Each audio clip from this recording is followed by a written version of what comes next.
చెన్నై నుంచి పప్పులు వేసుకొచ్చాము నెల్లూరుకి. ఇక్కడికి వచ్చాము కానీ ఫ్రెండ్స్ బండి అన్లోడ్ అవ్వట్లేదు. ఎందుకంటే ఇక్కడ లోడింగ్కు బళ్ళు ఉన్నాయని చెప్పేసి ఆపారు నెల్లూరు. ఇక్కడ ఉన్నాము.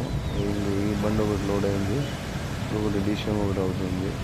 ఈ రెండు అయితే దీని ముందు ఈ బండి పెడతారంట, దీని తర్వాత మన బండి. సో ఇది కాకుండా దీని వెనుక ఒక బండి ఉంది, తమిళనాడు బండి, చిత్తూరు బండి మరి అది. ఇంకా ఆ బండి హాఫ్ లోడ్ అయి వచ్చింది, అది కూడా లోడ్ చేయాలంట. ఇవాళ మన బండి ఆగిపోతుంది.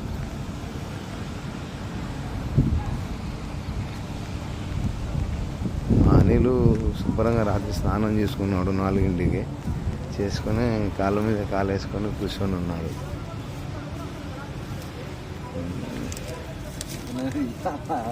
అనిల్ అన్న ఏం సంగతి అన్న?